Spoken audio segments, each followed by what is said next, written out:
मसीह के नाम में जय मसीह की। Good evening everyone.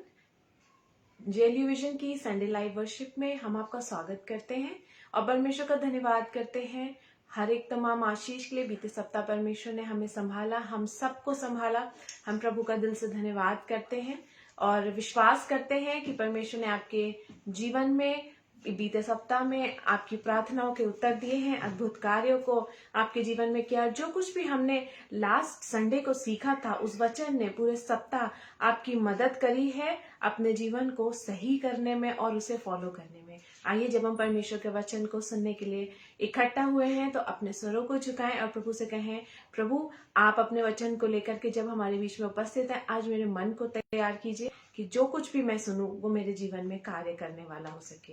आइए हम प्रार्थना करेंगे।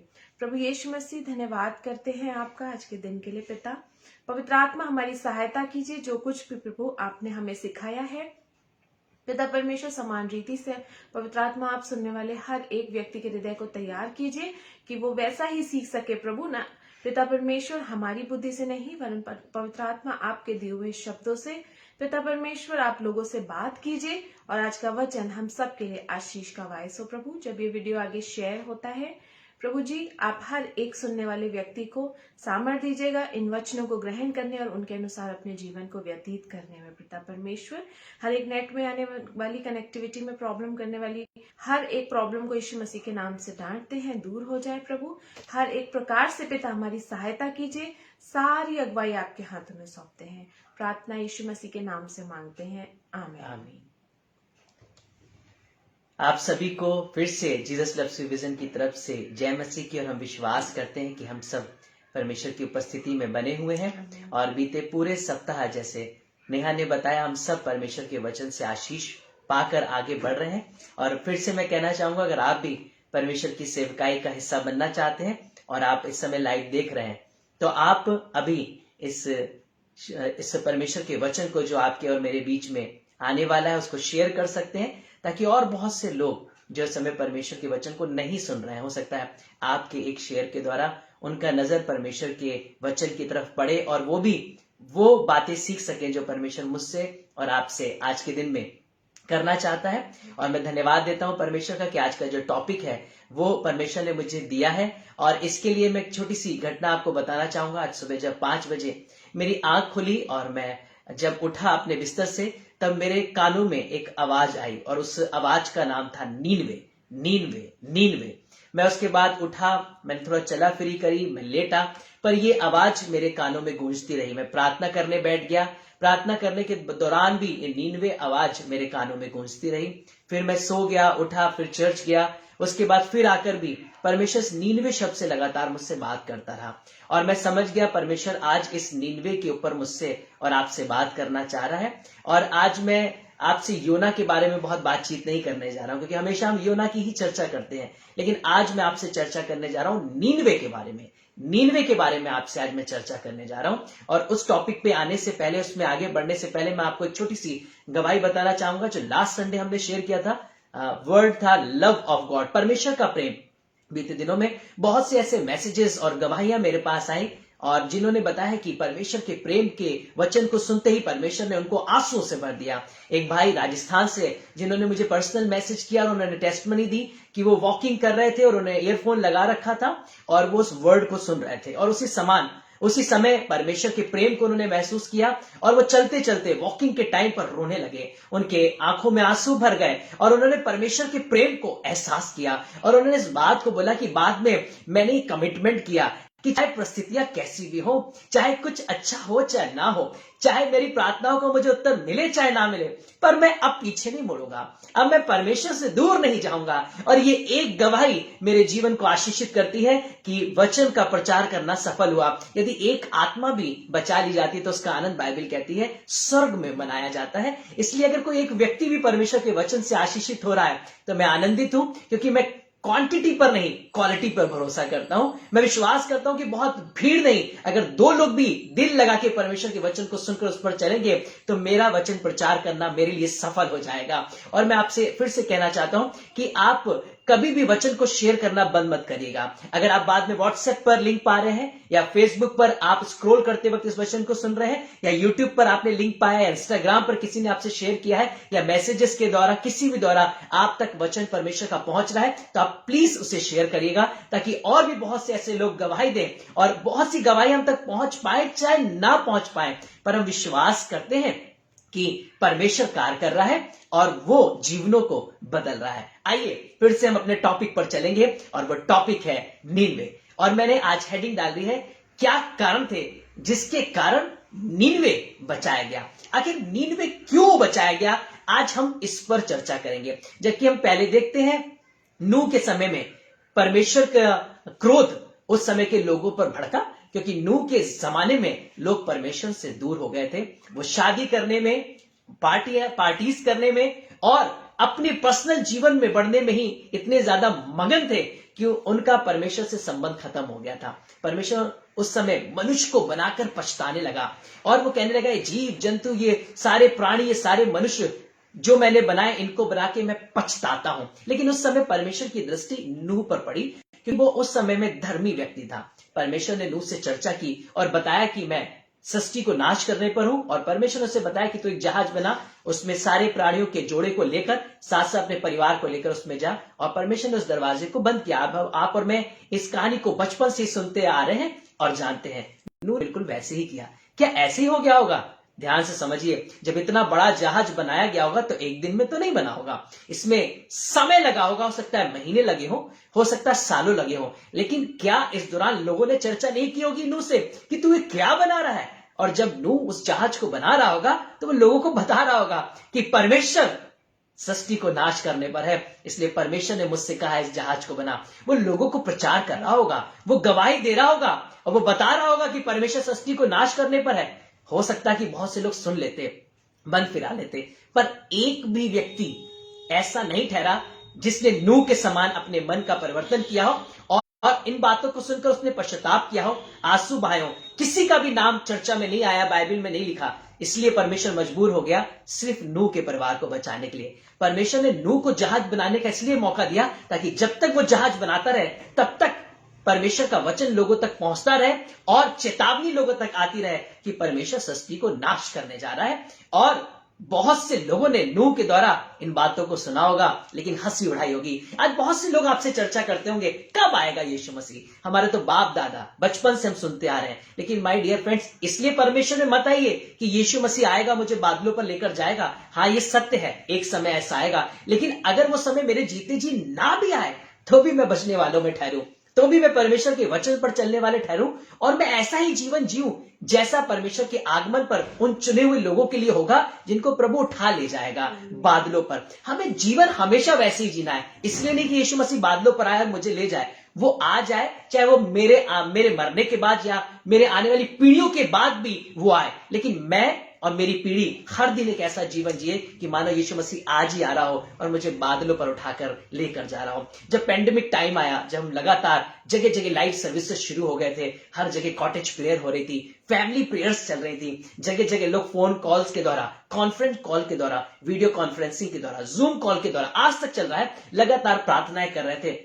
और उस दौरान बहुत से लोगों ने अपने जीवन में बदलाव किया। कुछ नशे से छूट गए, कुछ बुरी आदतों से फिर गए, क्योंकि लोगों को एक डर आ गया था, एक भय आ गया था कि अब यीशु मसीह बादलों पर आ जाएगा। अब मैं अपने आप को ज्यादा अपने जीवन में ऐसे छोड़ नहीं सकता हूं। अगर वो आ गया तो मेरे परिवार के हो सकता है वो लोग चले जाएं जो अच्छा जीवन जी रहे हैं और मैं शायद यहां पर रह जाऊं। इस डर की वजह से बहुत से लोगों ने समर्पण कर दिया, प्रार्थनाओं में बैठने लगे, अपने जीवन में बदलाव शुरू किया, अपनी बुराइयों को, अपनी कमियों को छोड़ दिया और धीरे धीरे करके वो लगातार परमेश्वर की संगति में आ गए। और हमने बहुत सी गवाहियां सुनी कि ऐसे ऐसे जीवन बदल गए जो बहुत कठोर थे, जो कट्टर थे, जो कभी संगति में नहीं बैठते थे, वो प्रार्थनाओं में बैठने नहीं लगे, वो प्रचार करने लगे, वो गवाही देने लगे। और अचानक से पेंडेमिक के दौरान में सब चीजें खुलने लगी, चीजें नॉर्मल लाइफ पर पटरी पर आने लगी, फिर से चर्चेज ओपन होने लगे, फिर से ऑफिसेस खुलने लगे, फिर से हमारे डेली रूटीन की लाइफ शुरू हो गई। और मैंने फिर इन दिनों में फिर से देखा कि वो जीवन धीरे धीरे, उनमें से 90% लोग वापस जा रहे हैं,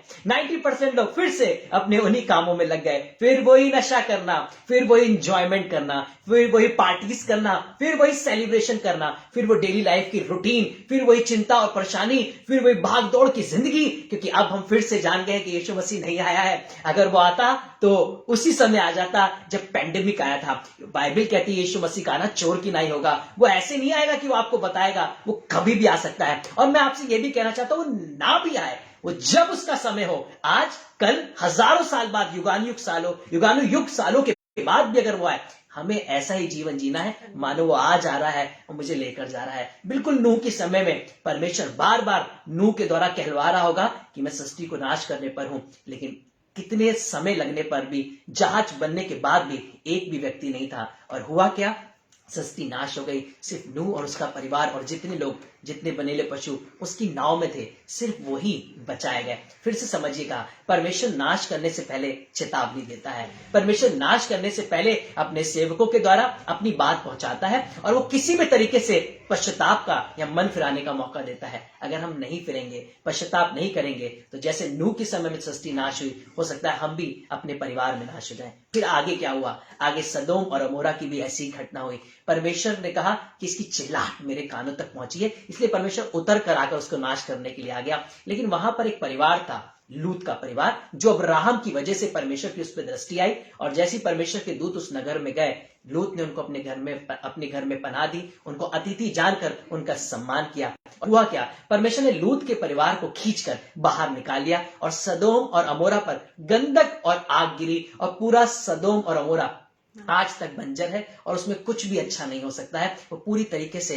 इस तरीके से खत्म होगा कि आज भी वहां से धुआं उठता है, आज भी वो जगह श्रापित है, वहां पे कोई कंस्ट्रक्शन नहीं हो सकता है। इसलिए मैं आपको बताना चाहता हूं कि सदोम और अमोरा जब नाश किया गया, उससे पहले लूत को वहां पर रखा गया। जब लूत बाहर आया और लोगों ने मांग करी कि उन पुरुषों को दे जिनके संग हम भोग करें, उसमें बच्चों से लेकर बुजुर्ग लोग तक थे, वो उन अतिथियों को मांग रहे थे कि हम उनके संग भोग करें।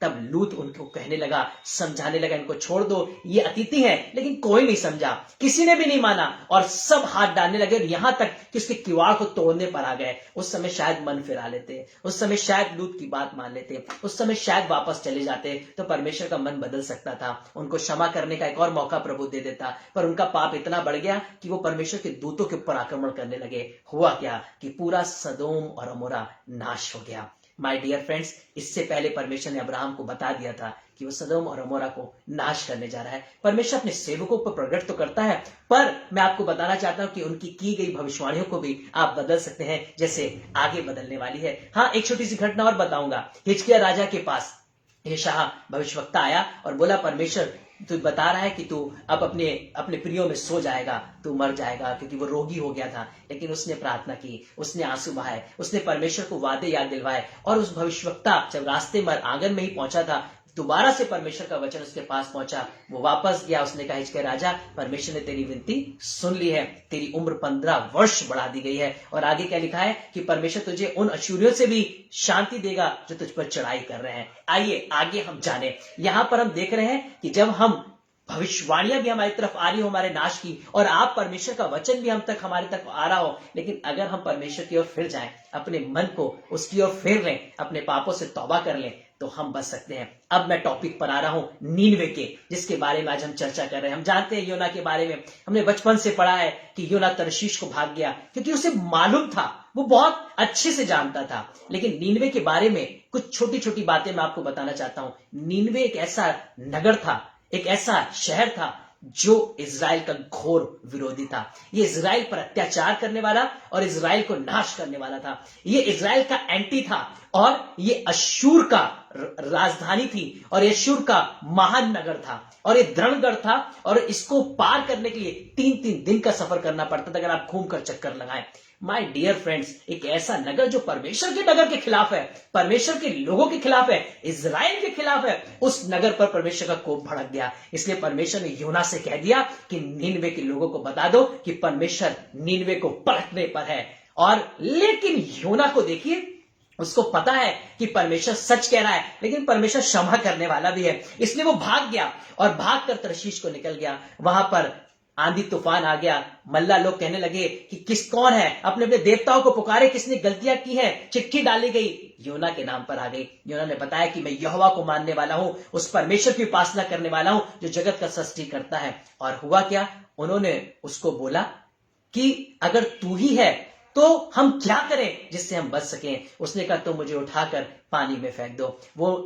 फिर भी वो कोशिश करने लगे किसी भी तरीके से हम किनारे पर जहाज को ले जाएं और हमें एक निर्दोष के वध में शामिल ना होना पड़े, पर वो ऐसा ना कर सके। तब उन मल्लाओं ने, जो यहोवा को नहीं भी मानते थे, उन्होंने यहोवा की ओर आंख उठाई, क्योंकि वो जान गए थे कि जब इसके द्वारा पाप आया है, हम पर ये आंधी तूफान आया, तो जरूर परमेश्वर यहोवा का ही ये जन है। उन्होंने बोला परमेश्वर इस निर्दोष के खून से हमें बचा के रखना, क्योंकि हम ऐसा नहीं करना चाहते हैं, पर आप ही तू उसका न्याय कर। और उसको जैसे ही पानी में डाला गया, मगरमच्छ ने उसे अपने मुंह में लिया और 3 दिन तक उसके पेट में रहा। 3 दिन की जर्नी और जहाज बन के उसे नींद में ले जाया गया और उसकी एक फ्लाइट निकली, उसका एक जहाज निकला। और वो जब जाता रहा तो जानते हैं 3 दिन तक योना पर उस मगरमच्छ के घर में यहोवा की दुहाई देता रहा, और उसकी जब तक सांस भी रुक रही थी तो भी वो यहोवा की दुहाई देता रहा।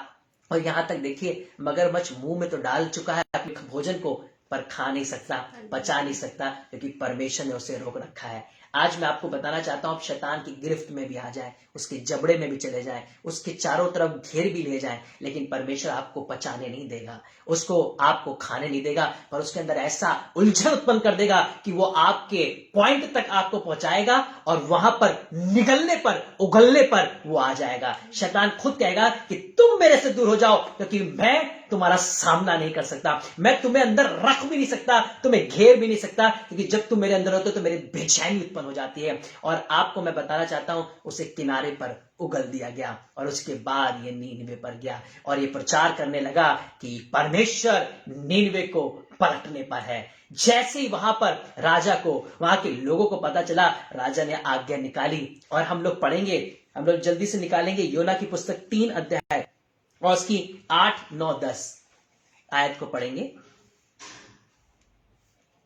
मनुष्य और पशु दोनों टाट ओढ़े और वे परमेश्वर की दुहाई चिल्ला चिल्ला कर दें और अपने कुमार्ग से फिरें। ध्यान से सुनिए, क्या आदेश निकला कि मनुष्य और पशु टाट ओढ़े और परमेश्वर की दुहाई चिल्ला चिल्ला और चिल्ला चिल्ला कर परमेश्वर की दुहाई दें जी, और अपने कुमार्ग से फिरें। फर्स्ट पॉइंट, अपने कुमार्ग से फिरें और उस उपद्रव से जो वो करते हैं पश्चाताप और दूसरा पॉइंट, पश्चाताप करें। आज हो सकता है हमारा विश्व नीनवे बन गया हो, आज हो सकता है हमारा देश नीनवे बन गया हो, आज हो सकता है हमारा नगर नीनवे बन गया हो, हमारा स्टेट नीनवे बन गया हो, हमारी डिस्ट्रिक्ट नीनवे बन गई हो, हमारी सिटी नीनवे बन गई हो, हमारी कॉलोनी नीनवे बन गई हो, हमारी चर्च नीनवे बन गया है और हमारा परिवार नीनवे बन गया है, हम आप नीनवे बन गए। और परमेश्वर की भविष्यवाणी दास के द्वारा निकल चुकी है कि परमेश्वर अब हमारे देश को, हमारे विश्व को, हमारे नगर को, हमारे शहर को, हमारे घराने को, हमारे बच्चे को, हमारी कलीसिया को पलटने पर है, क्योंकि नीनवे ने एक ऐसा पाप किया है जो परमेश्वर के कानों तक उसकी चिल्लाहट पहुंच गई है, उसकी नजरों में वो पाप आ गया है और परमेश्वर आप उतर के अपने दासों को कहने लगा है कि अब मैं नीनवे को पलटने पर हूं। लेकिन इन लोगों ने क्या किया, इन लोगों ने योना की तरीके से, उस समय जो लोग थे योना के साथ, उन लोगों की तरीके से नहीं किया कि जब सुना तो उन लोगों ने अपने पापों की माफी नहीं मांगी। पर आगे देखिए, सदोम और अमोरा के लोगों ने भी यही किया, इन्होंने भी अपने जीवन को नहीं बदला और नाश हुए। पर ये नीनवे को देखिए, जबकि इजराइल के विरोधी हैं, इजराइल के घोर विरोधी हैं, चढ़ाई करते हैं, लड़ाइयां लड़ते हैं अश्शूरी लोग। शुरू से हम जानते हैं कि हमेशा इजराइली और अश्शूरियों के बीच में लड़ाई चलती रही है, परमेश्वर का कोप भड़क चुका है नाश करने के लिए। लेकिन क्वालिटी देखिए इन लोगों की, इन्होंने फिर भी पश्चाताप किया, फिर भी कुमार्ग से फिरने के लिए और पश्चाताप करने के लिए एक ऐलान जारी किया गया। और इन लोगों ने उसके बाद जानते क्या किया, टाट भी ओढ़ा, इन्होंने भूखे रहना, उपवास रखना शुरू किया और इन्होंने आंसू बहाना शुरू किया और उसके संग पश्चाताप शुरू किया। सिर्फ पश्चाताप नहीं करना है, सिर्फ माफी नहीं मांगनी है, पर उन रास्तों से भी अपने आप को हटा लेना है, उन कुमार्ग से भी अपने आप को निकाल लेना है। जिन लोगों ने पैंडेमिक टाइम में अपने आप को कुमार्ग से मोड़ा है और पश्चाताप किया है, और अगर आज भी वो ऐसे बने हुए हैं, तो मैं आपको बताना चाहता हूं कि आपका नींद में बचा लिया गया है, आपका नगर बचा लिया गया है, आपका घराना बचा लिया गया है। हालेलुया, प्रेज द लॉर्ड बोलिए जय जयकार करते हुए कि मैं परमेश्वर की ओर फिर चुका हूं, मेरा परिवार परमेश्वर की ओर आ गया है। और अगर ऐसा नहीं हुआ है, आपने, आपके परिवार ने, आपके बच्चों ने अभी भी कुमार के रास्तों से मन नहीं फिराया है, अभी भी पश्चाताप नहीं किया है, तो एक वार्निंग है। आज अभी इसी वक्त इसी घड़ी परमेश्वर पलटने पर है। पर एक गुड न्यूज है कि आपकी प्रार्थनाएं आपके बच्चों के मन को बदल सकती हैं, आपकी प्रार्थनाएं आपके नगर को बदल सकती हैं, आपकी प्रार्थनाएं आपके देश और आपके शहर को बदल सकती हैं। और नीनवे बचने पर है। आज मेरे और आपकी कंट्री, मेरे और आपका शहर, मेरे और आपकी कलीसिया, मेरा और आपका परिवार बचने पर है, क्योंकि हम कुमार से फिरने वाले और पश्चाताप करने वाले हैं। ये 2 पॉइंट, खास 2 पॉइंट जिन्होंने नीनवे को बचा दिया। और हम आगे पढ़ेंगे उसके बाद 10th वर्स को 9th वर्स से। संभव है परमेश्वर दया करे, संभव है परमेश्वर दया करे और अपनी इच्छा बदल दे। जब हम कुमार से फिरेंगे, जब हम पश्चाताप करेंगे, तो संभव है कि परमेश्वर दया भी करे और इच्छा बदल और दे। अपनी इच्छा बदल दे। बाइबल कहती है आकाश और पृथ्वी टल जाएगा, परंतु मेरा वचन बिना पूरे हुए नहीं टलेगा। परमेश्वर ने जो कह दिया है वो होता है, लेकिन आप अपनी प्रार्थनाओं से, अपने कुमार से फिरने से, पश्चाताप से परमेश्वर के वचन को भी बदलने पर मजबूर कर सकते हैं। आप माफी मांगकर, आंसू बहा के अपने पापा से जिद कर सकते हैं, पापा आगे से मैं गलती नहीं करूंगा, पापा I am really very sorry, पापा असली गलती मुझसे नहीं होगी, मम्मी अब मैं नहीं करूंगा। मैं आपसे 110% कह रहा हूं, अगर आप सच में अपने पापा से जिद करके अपने पापों की माफी मांगे, पापा आपको पहली तरह प्यार करने लगेंगे, मम्मी आपको पहले की तरह प्यार करने लगेंगी और आप उनका नाम रोशन करेंगे, जैसे नीनवे ने किया। इन्होंने कहा संभव है कि हम माफी मांग ले, कुमार से फिर जाएं, हो सकता है हमारा पापा, हमारा परमेश्वर दया भी करे और अपनी इच्छा को पलट दे। और इसी तरीके से आगे क्या लिखा हुआ है हम लोग पढ़ेंगे। और उसका भड़का हुआ कोप शांत हो जाए, हाँ। और हम नष्ट होने से बच जाएं। परमेश्वर के भड़के हुए क्रोध को, परमेश्वर के दास के मुख से निकलने वाली भविष्यवाणियों को, जो परमेश्वर की ओर से आपके विरुद्ध आ चुकी हैं, बदल सकते हैं आप अपने कुमार के रास्ते से फिरने से और पश्चाताप के द्वारा। और नीनवे ने सीक्रेट जान लिया, नीनवे ने जान लिया कि अगर वो ये करेंगे तो संभव है परमेश्वर दया करने वाला क्षमा कर सकता है, अपनी इच्छा को पलट सकता है और वो हमें नाश ना करे। और आगे क्या लिखा है, जब परमेश्वर ने उनके कामों को देखा, जब परमेश्वर ने उनके कामों को देखा कि वे कुमार से फिर रहे हैं, कि वो कुमार से फिर रहे हैं, तब परमेश्वर ने अपनी इच्छा बदल दी और जी। उनकी जो हानि करने की ठानी थी उसको ना किया। एक बार जोरदार ताली अपने परमेश्वर के लिए हम बजाएंगे। नीनवे का ये सीक्रेट, नीनवे का ये समर्पण, नीनवे के पश्चाताप, नीनवे का अपने कुमार से फिरना उनका सफल हो गया। उनके वो उपवास, उनके वो आंसू सफल हो गए। और हुआ क्या कि परमेश्वर उनके पश्चाताप को देख लिया, परमेश्वर ने उनके कुमार के रास्तों से फिरने को देख लिया और परमेश्वर ने नीनवे को बख्श दिया, परमेश्वर ने नीनवे को क्षमा कर दिया। और आज परमेश्वर मेरे और आपके परिवार के उन लोगों से जो परमेश्वर से दूर हो गए हैं, वो जो नास्तिक हो गए हैं, वो जो कुमार के रास्तों पर नशे में, गलत रास्तों पे, झूठ बोलने में और पाप करने में और विरुद्ध युक्तियां बनाने में परमेश्वर के वचन के खिलाफ हो गए हैं, आज परमेश्वर से कहना है गुड न्यूज, मेरी एक वाचा निकली है तुम्हें नाश करने के लिए, लेकिन एक गुड न्यूज भी है, अगर तुम कुमार से फिर जाओ और पश्चाताप कर लो तो संभव है मैं तुम्हें छोड़ दूंगा, संभव है तुम्हारे परिवारों को, तुम्हारे नगरों को, तुम्हारे शहर को, तुम्हारे देश को बचा लूंगा। आज हम देख रहे हैं इन दिनों में कितनी घटनाएं एक संग हुई, समय रुक नहीं रहा है, लगातार पैंडेमिक के बाद लगातार नए स्ट्रेन आते चले जा रहे हैं, इसमें बीमारियां बढ़ती चली जा रही है। और आज ही एम्स ने बोला है कि जो नया स्ट्रेन इंडिया में आया है वो और ज्यादा घातक हो सकता है और देशों की कंपेयर में। और क्योंकि भारत में अभी एंटीबॉडीज इतनी ज्यादा डेवलप नहीं हुई हैं और जिनकी हुई हैं संभव है उनको भी दोबारा से ये वायरस अटैक कर सकता है। आप ध्यान से समझिए, जब वैक्सीन की चर्चा चल रही है, जब जगह जगह वैक्सीन लग रही है, उसके बावजूद भी एम्स से एक घोषणा आती है कि ये और घातक हो सकता है, क्योंकि ये नया स्ट्रेन अभी और प्रमाणित नहीं है कि वो कैसे रुकेगा। आपको मैं बताना चाहता हूं, साइक्लोन आया और बहुत सी ऐसी आपदाएं आई, टिड्डियों के दल ने अटैक कर दिया, ऑस्ट्रेलिया में आग लग गई, जंगलों में जगह जगह भूकंप आ रहे हैं, ग्लेशियर चमोली में फटने से पूरी तरीके से बाढ़ आ गई, कितने लोग मारे गए। उसके बाद भूकंप के झटके दिल्ली और एनसीआर में और इस समय पिथौरागढ़ उत्तराखंड में पाए जा रहे हैं, जगह जगह हाहाकार मचा हुआ है। परमेश्वर कहीं नीनवे को पलटने पर ना हो। पर अभी भी मैं आपसे कहना चाहता हूं कि अपने नगर, अपने देश, अपने शहर, अपने अधिकारियों के लिए, अपनी सरकार के लिए प्रार्थना करें, आंसू बहाएं अपने देश के संचालन के लिए कि परमेश्वर नीनवे को बचा ले, परमेश्वर मेरे देश को, परमेश्वर विश्व को बचा ले। हो सकता है आपकी प्रार्थना है परमेश्वर को मजबूर कर दे इच्छा बदलने से और नीनवे बचा लिया जाए, मेरा और आपका परिवार बचा लिया जाए। और परमेश्वर ने जानते क्या कहा कि नीनवे के पश्चाताप और उसके कुमार को फिरने को मैंने देखा है, इसलिए परमेश्वर ने उसे बख्श दिया। आज मैं आपको बताना चाहता हूं,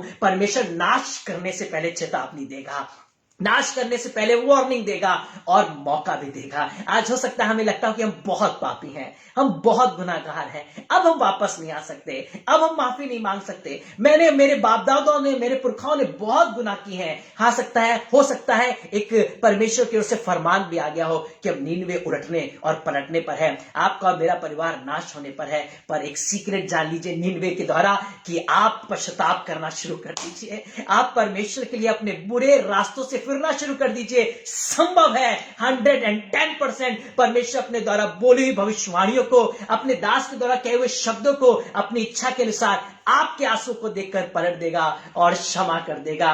मैं आज आपको माय डियर फ्रेंड्स हाथ जोड़कर कहना चाहता हूं कि अपने लोगों के लिए, अपने घराने के लिए आप नीनवे की तरीके से आंसू बहाना शुरू कर दीजिए। ये जो समय चल रहा है लैंड डेज, सिर्फ 40 डेज के लिए विश्वासी मत बनिए, सिर्फ 40 डेज के लिए उपवासी मत बनिए, सिर्फ 40 डेज के लिए दाढ़ी बढ़ाकर शोक बनाकर अपने आप को धर्मी मत बनाइए। मैं किसी की बुराई नहीं कर रहा हूं, सिर्फ 40 डेज के लिए अपने आप को मसीह का सेवक मत बनाइए, पर 365 दिन और जब 366 दिन होते हैं उस दिनों को मिलाकर हर दिन नीनवे की तरह पश्चाताप करते रहिए, कुमार्ग से फिरे रहिए। ये विश्वासी की पहचान है। जब प्रकाशित वाक्य में हम लोग पढ़ते हैं, प्रकाशित वाक्य और उसके हम लोग पढ़ेंगे 2 अध्याय और उसकी 15 वर्ष को, रेवलेशन चैप्टर 2 वर्स 15 एंड 16। इसमें परमेश्वर एक से हम जब आगे पढ़ते हैं तो 7 कलीसियाओं के बारे में चर्चा करता है और इन 7 कलीसियाओं से परमेश्वर बातचीत करते हुए बताता है कि कहां पर तुमने पाप किए हैं और कहां पर मैं तुमसे खिलाफ हो गया हूं। लेकिन फिर भी बार बार परमेश्वर कहता है जिसके कान हो वो सुन ले कि आत्मा कलीसिया से क्या कहता है। आइए 15 वर्ष को पढ़ेंगे। वैसे ही तेरे यहाँ कुछ ऐसे हैं जो निकुलाइयों की शिक्षा को मानते हैं, अतः मन फिरा, नहीं तो मैं तेरे पास शीघ्र ही आकर अपने मुख की तलवार से उनके साथ लड़ूंगा।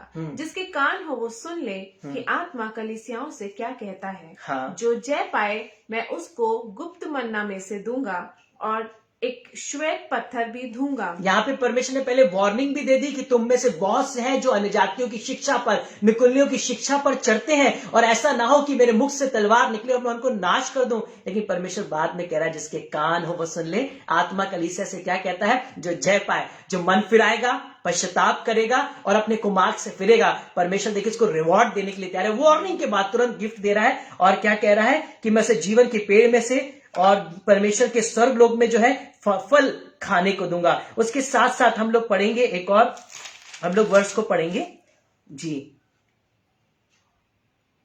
हाँ, हम लोग 4 वर्ष को पढ़ेंगे। पर मुझे तेरे विरुद्ध ये कहना है कि तूने अपना पहला सा प्रेम छोड़ दिया। ध्यान से सुनिए परमेश्वर क्या कह रहा है कि पर मुझे तेरे विरुद्ध में एक बात भी कह रही है कि तूने पहला सा प्रेम छोड़ दिया है। आज कई बार हमें यही नहीं पता कि हमने परमेश्वर से पहला सा प्रेम खो दिया और हम जानते भी नहीं है। हम अच्छे काम भी कर रहे हैं, हम रेगुलर चर्च गोइंग भी हैं, हम कन्वेंशन क्रूसेड में भी हैं, हम थैंक्स गिविंग भी दे रहे हैं, हम बढ़ चढ़कर हर जगह हिस्सा ले रहे हैं। लेकिन क्या परमेश्वर के संग मेरा संबंध है जैसा परमेश्वर चाहता है? क्या लोगों के संग संबंध, कलीसिया के संबंध, हमारे सोशल नेटवर्क में अच्छे संबंध, पासवानों के संग अच्छे संबंध, हमारे चलने फिरने में हमारे लोगों के बीच में अच्छी रैपो है, इससे मैं परमेश्वर के राज्य में नहीं पहुंचूंगा। पर परमेश्वर के संग मेरा जो संबंध है, उसके संग जो मेरा प्रेम है, उससे मैं परमेश्वर के राज्य में पहुंचूंगा। इसलिए परमेश्वर का वचन ध्यान से क्या कह रहा है कि तूने सब कुछ तो अच्छा करता है लेकिन तूने पहला सा प्रेम खो दिया है। आज हम परमेश्वर से पहला सा प्रेम करें और अपने कुमार्ग से फिर जाएं। आगे कई जगह ऐसे परमेश्वर ने बार बार कलीसियाओं से बोला कि जिसके कान हो वो सुन ले, जो जय पाए परमेश्वर कहता है कि मैं तुझे एक श्वेत पत्थर दूंगा। किसी से बोला मैं तुझे गुप्त मन्ना में से दूंगा। परमेश्वर ने किसी से बोला कि मैं जीवन की पुस्तक में से तेरा नाम ना काटूंगा। बार बार परमेश्वर ने प्रॉमिसेस दिए, पर उससे पहले चेतावनी दी। ध्यान से समझिए, अगर आज इस चेतावनी का वचन आया है, समझ लीजिए कि इसके पीछे एक डर भी है कि हो सकता है अगर हमने कुमार्ग से नहीं फिरे और हमने पश्चाताप नहीं किया तो हम नाश भी हो सकते हैं।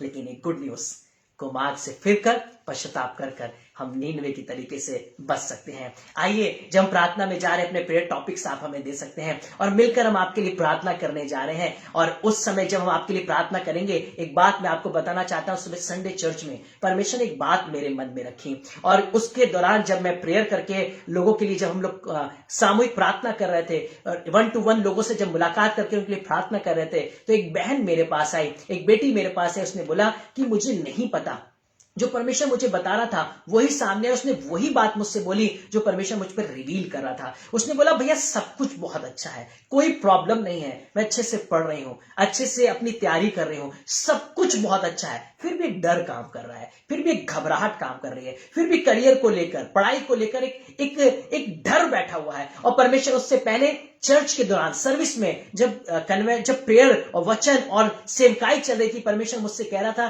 कि कुछ लोग एक ऐसी स्पिरिट से ग्रसित हैं, जिसके बारे में आगे सरमन भी मैं शेयर करूंगा, जो बिना किसी रीजन के डरे हुए हैं, बिना किसी बात के घबराए हुए हैं, पैनिक अटैक्स, बिना किसी रीजन के टेंशन, एंजाइटी, सर फटने लग जाता है और एक ऐसी स्पिरिट अंधकार की काम कर रही है, बिना किसी रीजन के वो परेशान है, जबकि परमेश्वर उनके लिए सब कुछ उपलब्ध करवा रखा है। वो अच्छे से खा रहे हैं, उनके घर में किसी चीज की कमी नहीं है, वो हेल्दी एनवायरनमेंट में है, फैमिली में किसी चीज की कमी नहीं, परमेश्वर की उपस्थिति है, संगति बनी हुई है, रेगुलर चर्च गोइंग हुए हैं और परमेश्वर ने उनके लिए सारी सुख सुविधाओं का उपलब्ध करवा रखा है। जब अपनी लाइफ को चेक करें तो कहीं से भी ऐसा नहीं लगता कि कोई भी ऐसा रीजन हो जो वो परेशान हो, लेकिन फिर भी वो डरे हुए हैं, फिर भी वो घबराए हुए हैं, फिर भी वो बेचैन है, परेशान है, कुछ समझ में नहीं आ रहा है। ये एक एविल स्पिरिट काम कर रही है इस समय लोगों के अंदर, खासतौर से उन विश्वासियों के अंदर जो बहुत अच्छे तरीके से वेल सेटल्ड है, पर वो परेशान है, वो डिस्टर्ब है, रात को नींद नहीं आ रही है, चैन नहीं पड़ रहा है, सुकून नहीं मिल रहा है, आनंद नहीं आ रहा है, अंदर हृदय ऐसे लगता है कि उदास है, हमेशा परेशान सा महसूस करते हैं। ये परमेश्वर का आत्मा मुझे रिवील कर रहा है इस समय, जो दुष्ट आत्मा ये विश्वासियों में, कलीसियाओं में और अच्छे वेल प्रॉस्पर लोगों के बीच में काम कर रही है। आज इसे रिब्यूक करना है। आप जो भी सुन रहे हैं, कोई भी अगर यहां पर सुन रहा है, आपके संग अगर ऐसा हो रहा है, आप घबराए हुए हैं, आप डरे हुए हैं, कोई घर से बाहर निकल रहा है, आपको डर लग रहा है कहीं एक्सीडेंट ना हो जाए, कहीं मेरे संग ये ऐसे कोई हादसा ना हो जाए, या मेरे परिवार में कोई गड़बड़ी ना हो जाए, सुबह उठते ही कहीं मैं कोई बुरी न्यूज ना सुन लूं, या फिर मेरे लॉसेस ना आ जाए, घर के खर्चे कैसे चलेंगे, कैसी जरूरतें पूरी होंगी, मैं नेक्स्ट मंथ में कैसे अपने टारगेट्स को पूरा करूंगा, कैसे लॉसेस से निकलूंगा, आप इनकी चिंता मत करिए। आपको चिंता करनी है परमेश्वर के वचन की, कि मैं उसमें बना रहूं, कुमार्ग से फिरा रहूं, पश्चाताप करता रहूं और परमेश्वर के संग चलता रहूं। परमेश्वर का वचन कहता है कि पक्षियों को देखो, वो ना बोते ना वो काटते, फिर भी यहोवा उन्हें नित्य भोजन देता है। उन पेड़ पौधों को देखो जिन्हें परमेश्वर शिरोमणि राजाओं के समान वस्त्र पहनाता है, तो हमें क्यों ना खिलाएगा। मैं एक सेवक होके मैं अपनी पत्नी के संग बताना चाहता हूं कि जब लोग मुझसे पूछते हैं कि आप दोनों क्या करते हैं, हम दोनों सबके सामने निडरता से बोलते हैं हम परमेश्वर की सेवा करते हैं। लोग बोलते हैं तो फिर आपका खर्चा कैसे चलता है, क्योंकि मेरी फैमिली बहुत रेपुटेड, बहुत रिच फैमिली है, हमारे लोगों के करोड़ों रुपए और बिजनेसमैन लोग हैं, मैं ऐसे बैकग्राउंड से आता हूं जहां पर किसी चीज की कमी नहीं है। उनके बीच में लोग हमसे पूछते हैं आप क्या करते हैं, आपका खर्चा कैसे चलता है, आप कैसे जीते हैं। मैं आपको बताना चाहता हूं, अपनी वाइफ नेहा के संग आपसे शेयर करना चाहता हूं, हम एक अच्छी लाइफ जी रहे हैं, हमें किसी चीज की कमी नहीं है, क्योंकि परमेश्वर रोज हमें गुप्त मन्ना में से खिलाता है, वो रोज हमारे लिए चट्टानों में से पानी निकालता है, वो रोज हमारी आवश्यकताओं को पूर्ण करता है। हमारे बैंक बैलेंस बहुत नहीं है, हमारे पास एफडीज, आरडीज और बहुत बड़े इंश्योरेंस नहीं है, पर हमारे पास यीशु मसीह का नाम है जो हमारी जरूरतों को जानता है और पूरा करता है। आज मैं आपको बताना चाहता हूं, जब मैं एक सेवक होकर रोज परमेश्वर पर डिपेंड होकर एक अच्छी जिंदगी जी सकता हूं, जिसके पास ना फाइनेंसेस, ना बैक सपोर्ट, ना बहुत बड़े बैंक बैलेंस है, पर एक हेल्दी, एक अच्छी लाइफ हम लोग जी रहे हैं, तो आप भी जिएंगे, आप भी ब्लेस होंगे। और अपने डर को निकाल दीजिए, अपने बच्चों को लेकर, अपने परिवार को लेकर, अपनी सेवकाई को लेकर, अपने बिजनेसेस को लेकर, अपनी जॉब को लेकर, अपने फ्यूचर को लेकर, बच्चों की एजुकेशन से रिलेटेड, अपने बिजनेस के लॉसेस से रिलेटेड जितनी भी चिंताएं हैं, कल क्या होगा, आज क्या होगा, कैसे क्या होगा, इन सारी बातों को दरकिनार कर दीजिए। उस स्पिरिट स्पिरिट को मैं कहना चाहता हूं, live right in the name of Jesus. छोड़ो मेरे मसीह के लोगों को, मेरे मसीह के परिवारों को यीशु के नाम से मैं हुक्म देता हूं, हमारे परिवारों को, घरानों को छोड़ो, तुम्हारा कोई अधिकार नहीं है। और मैं लोगों को स्वतंत्र होते हुए देख रहा हूं, उन्हें आनंद मनाते हुए देख रहा हूं कि परमेश्वर ने आपको छुटकारा दिया है। आइए हम प्रार्थना में चलेंगे और हम अब समय अपनी आंखों को बंद करेंगे। और मेरे पास एक व्हाट्सएप पे प्रेयर टॉपिक आया सिस्टर पद्मा का, जिनको बहुत गैस्ट्रिक प्रॉब्लम और एंजाइटी रहती है। आइए हम प्रार्थना में जा रहे हैं और इस समय जब प्रार्थना में जा रहे हैं अपने प्रेयर रिक्वेस्ट दे सकते हैं। प्रभु हम प्रार्थना करते हैं सिस्टर पद्मा के लिए, जिन्होंने अपने प्रेयर टॉपिक को दिया, और जो भी उनका एंजाइटी रहती है प्रभु, और उनको पिता पीछे गैस्ट्रिक रहती है, बहुत परेशान रहती हैं, अच्छे से रात को नींद नहीं आती है, वो सारी गड़बड़ी इसी वक्त इसी घड़ी उनको छोड़े और दूर जा हमारी बहन चंगी होने पाए। Leave right in the name of Jesus all Satanic power and diseases, leave her family right in the name of Jesus. धन्यवाद प्रभु, आपने बहन को शिफा दी। हम प्रार्थना करते हैं भाई रुचिन के लिए प्रभु, उनके बिजनेस के लिए, उनकी हेल्थ के लिए प्रभु, आपने एक बड़ी गवाही रुचिन भैया के जीवन में दी। उनकी सारी रिपोर्ट्स को आपने बदल दिया। बेहोश हो जाते थे, चक्कर आ जाते थे, गिर जाते थे, डॉक्टर ने एंजियोग्राफी के लिए बोला, हार्ट के टेस्ट, स्पाइन के टेस्ट और ढेरों टेस्ट होने के बाद सब कुछ नेगेटिव कहने के बावजूद भी रिपोर्ट्स बदल गई। प्रभु आपने एक ऐसा मिरेकल किया कि आज वो आपके चर्च आ रहा है, आपकी संगति में आ रहे हैं, गवाही दे रहे हैं। हम उनके बिजनेस को, उनकी हेल्थ को ब्लेस करते हैं, उनकी फैमिली को ब्लेस करते हैं, सारे पैनिक अटैक और ड्रग, उसके सारे डर को दूर करते हैं और विश्वास करते हैं आपने रुचिन भैया को, उनकी फैमिली को आजाद कर दिया है। हम आज सारे व्यूअर मिलकर यीशु के नाम में आशीष देते हैं प्रभु। उसी तरीके से हम अंजू टंडन के लिए प्रार्थना करते हैं प्रभु, जो लगातार आपकी सेवा में बढ़ी, उनकी फैमिली को आप ब्लेस करिए प्रभु, और उनके घराने का उद्धार करिए प्रभु। हम प्रार्थना करते हैं इस समय पिता परमेश्वर अपनी बहन निशा फ्रैंक के लिए प्रभु, जो हमारे जेलू का एक हिस्सा है और हमारे परिवार का एक अंश है। पिता परमेश्वर प्रार्थना करते हैं सिस्टर फ्रैंक के लिए, उनके हस्बैंड, उनकी बेटी, उनके बिजनेस के परिवार के लिए प्रभु। जितने भी प्रेयर टॉपिक्स उनके पर्सनल हमें मिले हैं प्रभु, यीशु के नाम में हम धन्यवाद देते कि आज वो आजाद हो गई है परमेश्वर। हम दोनों हस्बैंड और वाइफ मिलकर, आपके दास और दासी मिलकर, सारे व्यूअर्स के संग, विश्वासियों के संग, जितने भी लोग सुन रहे, आप प्रार्थना करिए मेरे संग बहन निशा के लिए। हम प्रार्थना करते हैं हम आने वाले समय में इन लाइव सेशंस में उनके संग टेस्टिमनी शेयर कर रहे होंगे। हम पिता परमेश्वर उनके संग एक साथ मिलकर प्रभु स्क्रीन कैप्चरिंग में दोनों आमने सामने होकर प्रभु आपकी गवाही दे रहे होंगे कि बहन निशा को आपने छुटकारा दे दिया है, उनकी सारी दुष्ट की गड़बड़ियों को, नेगेटिव अटैक्स को, हर एक बंधन को तोड़ दिया है प्रभु, और आपने उन्हें आजाद कर दिया है। आपने उन्हें अपने आनंद से भर दिया है, अपनी शांति से भर दिया है, और उनकी प्रार्थनाओं का आपने उत्तर दे दिया है। आप उनको, उनके परिवार को, उनके हस्बैंड को ब्लेस करिए यीशु मसीह। हम पवित्र आत्मा अपने हाथों को बहन निशा फ्रैंक की ओर बढ़ाते हैं और आज क्लेम करते हैं प्रेयर वॉरियर के तौर पे उनके लिए प्रार्थना योद्धा और मूसा बन के प्रार्थना करते हैं। आप हमारी बहन को पूर्ण छुटकारा दीजिए यीशु मसीह, पूर्ण आजादी दे दीजिए, और हम धन्यवाद देते आपने दे दी है। हम धन्यवाद देते आपने उनके बंधनों को तोड़ दिया है और आपने आजाद कर दिया है। जितने भी लोग इस समय प्रार्थना निवेदन दे रहे हैं प्रभु, हम प्रार्थना करते हैं आपने उन सबके प्रेयर टॉपिक को हाँ और आमीन में सुन लिया है। आज के वचन के द्वारा प्रभु आपने हम सबको सिखाया है कि नीनवे बचा लिया गया है। आज प्रभु हमारे परिवार बचा लिए गए हैं। हम विश्वास करते हैं प्रभु और धन्यवाद देते हैं। अगर पूरे प्रार्थना संचालन में कोई गलती हुई तो माफी मांगते हैं पिता, और धन्यवाद देते हैं प्रभु कि आज के वचन के द्वारा आपने हम सबसे बातचीत की है। अगर कोई बीमार है, परेशान है, टेंशन में है, किसी भी प्रकार की कोई गड़बड़ी है, किसी की भी फैमिली में प्रभु आज वो दूर होने पाए। जिनके परिवार में अभी भी लोग बचाए नहीं गए हैं, लोग अभी भी प्रभु को नहीं मानते हैं, प्रभु को एक्सेप्ट नहीं किया एज ए सेवियर, प्रभु उनकी आंखें खुलने पाए और पिता वो आपको सेवियर एक्सेप्ट करने पाए, और प्रभु जो अनसेव्ड हैं वो सेव होने पाए, ताकि नीनवे बचा लिया जाए और पिता परमेश्वर और नगर के नाश होने से पहले हम छुड़ा लिए जाए। प्रभु यीशु मसीह पूरे जेएलयू विजन व्यूअर्स को जो समय देश और दुनिया में हमारे लिए प्रार्थना कर रहे हैं, हम आपके नाम से ब्लेस करते हैं, समस्त कलीसियाओं को ब्लेस करते हैं पिता परमेश्वर, और आपके नाम में सेवकाई को भी आशीष देते हैं। कोई गलती हो तो माफी मांगते हैं। सारे निवेदनों को जो हमारे पास आए, जो बाद में भी आएंगे यूट्यूब पर, लिंक्स पर, कहीं भी आपके हाथों में सौंपते हैं। जो बाद में भी इन वचनों को सुने, सुनते सुनते ही प्रभु छुटकारा पाने पाए। यीशु मसीह के नाम में प्रार्थना मांगते हैं, आमीन। हम विश्वास करते हैं परमेश्वर ने आज के वचन से आप सभी को आशीष दी होगी। Yes, Jesus. हम निरंतर आपसे मिलने वाले सभी प्रेयर रिक्वेस्ट के लिए निरंतर प्रार्थना कर रहे हैं। यदि कोई भी अन्य प्रेयर रिक्वेस्ट हो तो आप हमारे JLU पेज पर हमें मैसेज कर सकते हैं, हमें व्हाट्सएप कर सकते हैं, डायरेक्ट कॉल कर सकते हैं। हम निरंतर आपके लिए प्रार्थना करेंगे। हमें भी प्रार्थनाओं में याद रखिए और विश्वास करते हैं प्रभु ने आपको बहुत आयत से आशीष दी होगी। अगले संडे हम फिर ठीक इसी समय मिलेंगे और एक साथ मिलकर परमेश्वर के प्रेम को बांटेंगे। तब तक के लिए प्रभु आप सबको आशीष दे। सबको जय मसीह की। और लास्ट में बस इतना बताना चाहूंगा, लास्ट टाइम मैंने आपसे कहा था मैं शरीर में कुछ दुर्बल महसूस कर रहा हूँ, आप प्रार्थना करिएगा। आप सबकी प्रार्थनाओं के लिए धन्यवाद। मैं बिल्कुल स्वस्थ हूँ और बिल्कुल स्वस्थ परमेश्वर की महिमा कर रहा हूँ। और साथ ही साथ जैसे नेहा ने बोला, अगर आप लगातार जुड़े रहना चाहते हैं, परमेश्वर की वचन की संगति करना चाहते हैं, तो आज ऊपर डिस्क्रिप्शन में जाकर आप हमारे व्हाट्सएप नंबर पर हमसे कांटेक्ट करिए, हमें अपने प्रेयर टॉपिक्स दीजिए और हम अच्छा महसूस करेंगे अगर हम आपके लिए प्रार्थना कर सकें। और अगर आपने अभी तक JLU विजन पेज को फेसबुक पर, यूट्यूब पर सब्सक्राइब और लाइक नहीं किया है तो आप करिए, ताकि लगातार आपको नोटिफिकेशन मिलते रहे और आप बहुतों से बांटिए ताकि और भी जीवन बचाया जाए। प्रभु सबको आशीष दे। सबको जय मसीह की। God bless you.